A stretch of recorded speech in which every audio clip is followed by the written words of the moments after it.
There's a guy, Nischal, who on the 2nd of October sent this email, although this guy got a score of 760 on the 20th. So first attempt 760 and part of June batch only. So it's not like he was preparing for 1 year or something. This is his score report, Nischal Upadhyay. Hi. So finally, I think you got the score. You were part of the live batch in June, right? Yes, sir. Right, Nishal. So tell us about your prep and what really helped you. And you're also preparing for other exams. That is a separate thing. But just want to understand whatever worked in your favor. And 760 is an outstanding score, as we know now, at least for the GMAT reasons, because quant is also 50. You will not have any challenge with any school in the world for GMAT reasons, at least. So, how was the prep? What helped you? Which area was a weaker area?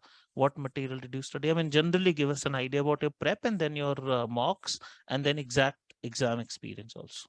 Okay, sir. Sir, first of all, thanks a lot for inviting me here. Uh, so talking about my journey, so Mm, like I joined the batch in the month mm, of June, mm, and throughout my journey, one thing, sir, that I believe that worked well in my favor is being mm, consistent throughout. I mean, mm, I was able to study somewhere around 2 to 3 hours every day, mm, and even when I was taking some 1 or 2 day off in mm, between, I was making sure to cover up the very next mm, day in order to mm, make sure that I'm having a schedule and I'm mm, not lacking behind that schedule, mm, right? So having a schedule in hand is one thing that worked. Secondly, mm, talking about the section wise strategy, mm, quant is something which has always been my forte. I was doing mm, pretty well in quant mm, right mhm, from the beginning, mm, but still in the data sufficiency questions I was mm, having an accuracy of somewhere around 65 to 70% initially, mhm, mm, right? So solving the 436 ds mm, pdfs mhm. in a single go in a span of Right, like 2 to 3 days, that helped me boost up my accuracy tremendously. right. Apart from that, So in DS quant, traps, the videos of DS traps also would have helped you because that was a challenge yes, probably. yes, Right, for right, sure, for sure. Yes, right. sir. And so in for DS specifically, I Mm, believe maintaining an error log and mm, realizing a pattern in the mistakes that I was right. committing, that Mhm, was very crucial, because mm, I was initially practicing a large number of questions but not doing the right type of in-depth analysis. right. So I, after having watched all the videos, I spent some 3 4 days in doing just the in-depth analysis, and that helped me realize a pattern in the mistakes, and that helped a Mhm. lot. That's great to And hear. I mean, that's yes, something sir. that we have always said, but many people don't do this. But I'm really, really happy that this thing was taken care of by you. So then you Yes, are sir. actually consciously avoiding all those mistakes. Yes, They sir. become part of your forefront Absolutely. memory. Yeah, yeah, Yes, sir. right. And other areas, please. Yes, sir. So like in verbal ability specifically, I was not doing very well. To be specific, in sentence correction and critical reasoning, my Mm, accuracy initially was stuck somewhere around at 65 to 70% only. mhm, So I was not doing very well. mm, Uh, but one thing that worked well in my favor in mm, SC specifically was mm, maintaining that idiom sheet, mm, that idiom rule preference sheet, and mm. referring to that sheet time and again. So Right. whenever I used to sit for an sentence correction practice session, Mm, I used to make sure that I'm revising all the idioms. I'm mhm. ma- I'm revising the SC error log before actually attempting the before actually solving the questions in that particular practice session. That's great. You're And very methodical in your prep. That is the one yeah, thing that I can infer. Okay, great. Go ahead. Yeah. yes. So I mean, this helped me consciously avoid committing the same type of mistakes that I committed earlier, right? Mm-hmm. So moving on from SC to like critical reasoning, and for that matter reading comprehension as well, I believe one thing that worked well in my favor in both these sections is solving a large number of questions in a single setting, Yeah. right? Because my pacing was not that well in RC, and my Mm, accuracy was not that well in critical reasoning. mm, And I think this strategy resolved both these problems, because both these sections, to some extent, I believe, test not only your aptitude, but also how much active you are able to keep your brain for a long right. period of time, right? Right. So Right. it actually Absolutely. helped me develop that muscle memory, and it actually helped me you know improve my stamina and pacing Now, throughout. each of the things that I actually suggest in my seminars, etc., Yes, something that absolutely. Yeah. that many people don't do, but I'm very happy you did. And let me also tell you, very analytical in telling us how you went about it. So it's very helpful as well. All Yes. right, and the material would have been the standard content, or you selected some and you did not solve some. Like, how was it for you? Sir, so I was like doing pretty decently in some of the topics in quant. Mm, So I did not do 700 to 800 level mm-hmm, questions of those particular topics, mm, but there were some topics like PNC, probability, mm-hmm, and geometry, wherein I was slightly struggling. So I made sure mm. to practice all the 700 to 800 questions for Right, those right. as well.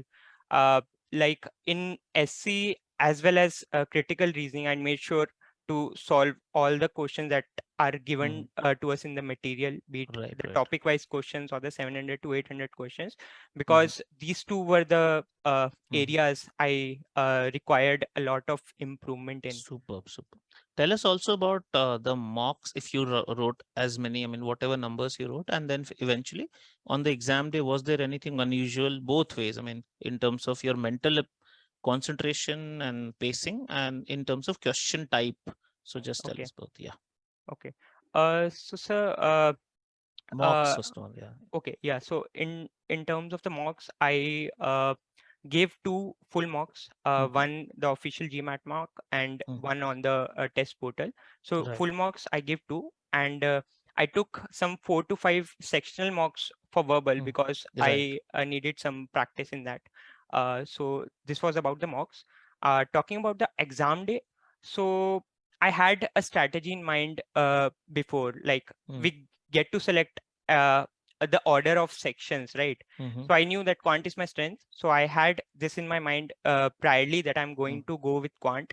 I Mm. am going to develop my confidence from that, and I'm Mm. going to carry forward that confidence into the Right. verbal ability section. Right. Right. So having that strategy in mind and having planned my 8-minute breaks and what exactly I'm going to do in those 8 minutes of break, this Mm-hmm. actually helped me calm my nerves and be in a very positive state of mind on the Mm. So that's actual great exam. to hear because this is very unusual. People generally have some sort of panic or some anxiety, even if it's not too much. But that's really nice that you managed it well.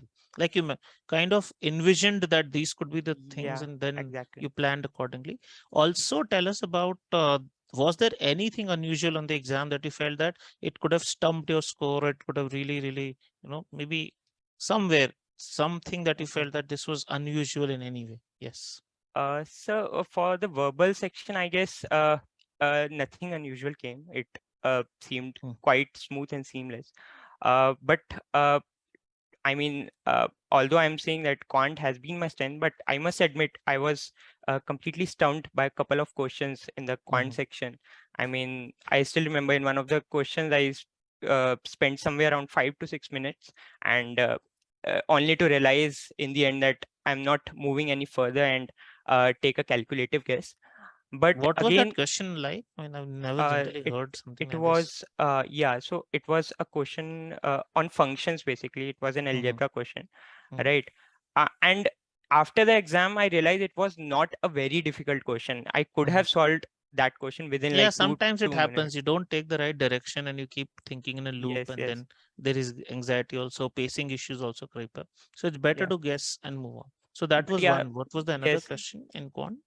The second question was a circle question. So I Geometry, do right? not exactly remember the question, but there were three circles given and Mm. some sort of a pulley that was Hmm. made out of those three circles. Right, So right. that was There one is a question. question in GMAT prep software also of that sort, but yeah, I Yeah, mean yeah. sometimes it it just doesn't happen sometimes. You realize later in 10 Mm, seconds it could have been done, but yeah. But yeah. overall, I hope you're happy with your score and now you can apply with some confidence wherever you would like to. Yes, absolutely. I'm completely happy and thank you so much, sir, for the guidance that you have provided throughout this. Right, Yeah, right, right. Great, great, Nishil. So thanks for your time and all the very best. I would have really wanted everyone else to ask you questions, but we have a lot to cover today. yeah, So sure. thanks once again for your time and all the best for your applications and maybe for the other exams that you're planning to write. Okay. Right. Bye bye. Thank you. Bye. Thank Thank you you. so much, sir. Bye. Thank you.